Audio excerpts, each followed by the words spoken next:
Hey everyone, back tonight with chapter 6 of 2nd Kings, and this is what it talks about. Let me just lower down my camera real quick. Okay. Yeah, chapter 6 of 2nd Kings. It talks about the axe had recovered.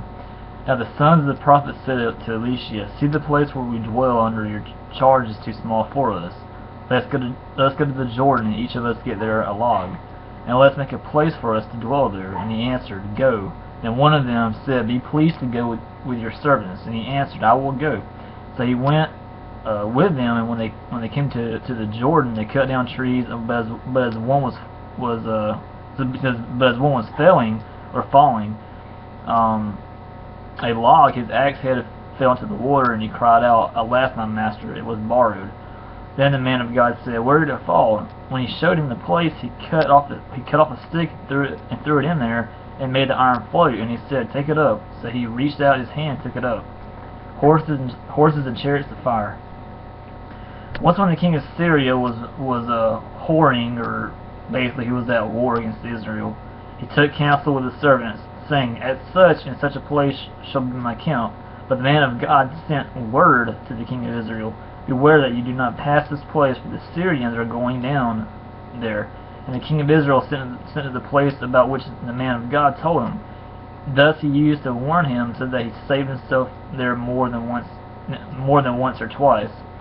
And the mind of the king of Syria was greatly troubled because of this king. And he called his servants and said to him, "Will you not show me who of us is for the king of Israel?" And one of his servants said, None, my lord, O king, but Elisha the prophet, who is in Israel, tells the king of Israel the words that you speak in your bedroom. And he said, "Go and see where he is, and that I may send and seize him." It was told to him, "Behold, he is in Dothan." That's funny because there's a city about 30 minutes from where I live that is named Dothan. So they sent their horses and chariots and a great army, and they came by night and surrounded the city. When the servant, the man of God, rose early in the morning and went out, behold, an army with horses and chariots was all around the city.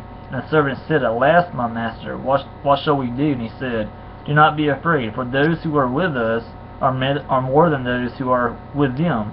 Then Elisha prayed and said, "O Lord, please open his eyes that he may see." So the Lord opened his eyes of the young man, and he saw, and behold, the mountain was full of horses and chariots of fire all around Elisha.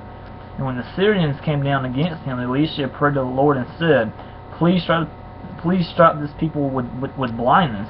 So he struck them with blindness in accordance with the prayer of Elisha. See, that's what I'm saying. It was like, God's enemies was coming against God's children. And well, God's not going to put up with that, so God sent blindness upon these Syrians, and of course God provided these horses and chariots of fire to protect Elisha. So that's what I'm saying. God always protects his children no matter what. Let's see where I left off at. It says, and Elisha said to them, "This is not the way, and this is not the city. Follow me, I will bring you to the man whom you seek." And he led them to Samaria. As soon as they entered Samaria, Elisha said, "O Lord, open the eyes of these men,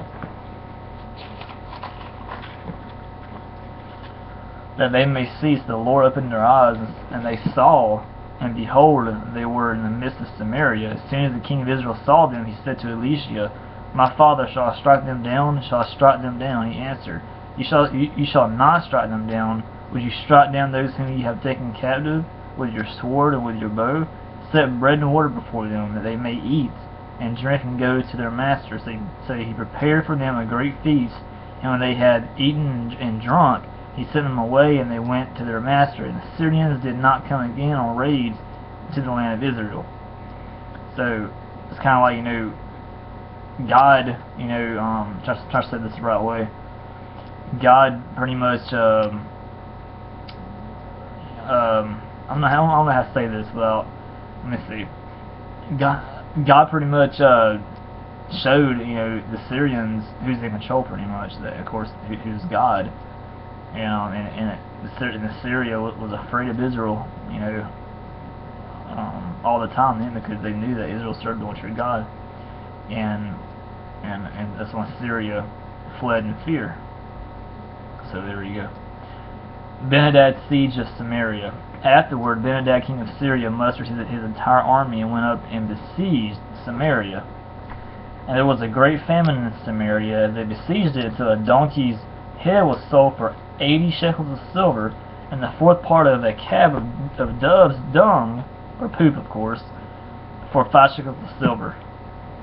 Now as the king of Israel was passing by on the wall, a woman cried out to him, saying, help my lord, O king. And he said, if the Lord will not help you, how shall I help you? From the threshing floor or from the winepress? And the king asked her, what is your trouble? And she answered, this woman said to me, give your son that we may eat him today, and we'll eat my son tomorrow. So he boiled my son and ate him. Cannibals, pretty much. And on the next day I said to her, give your son that we may eat him. But she has hidden her son. When the king heard the words of the woman, he tore his clothes. Now he was passing by on the wall, and the people looked, and behold, he had sackcloth beneath on his body. And he said, may God do so to me, and more also, if the head of Elisha, the son of Shaphat, remains on his shoulders today.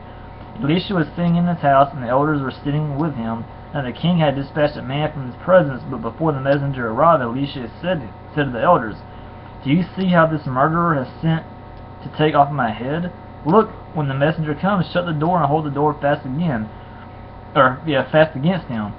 Is not the sound of his master's feet behind him? And while he was still speaking with them, the messenger came down to him and said that this trouble is from the Lord.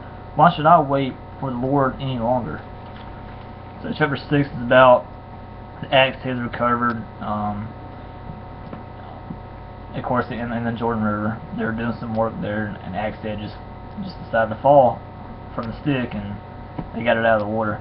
And then, of course, horses and chariots of fire surrounded and protected Israel from the Syrians, because God has sent the horses and chariots of fire from heaven. He sent them to of course protect Israel from Syria, and Syria seen that, and they fled in fear, because God always protects his children no matter what. And then of course Ben-hadad siege of Samaria. So that's chapter 6. Of course, chapter 7 will be next. Of course, I believe Ben-hadad was, of course, he was the king of Syria, and so what happened was after Syria had been frightened by the chariots of fire and horses from God, of course they were protecting Israel. Once they fled in fear, later on they decided to come back and attack Israel again. So anyway, that's chapter 6 about, like I said, about the axe head recovered, and then horses and chariots of fire. God, of course, protects Israel by sending horses and chariots of fire to protect them. Like I said, God protects his children no matter what. And then later on, and then of course Syria flees in fear. Then later on, Syria decides to come back and attack Israel again. So anyway, that's chapter 6, and I'll be right with chapter 7 here shortly.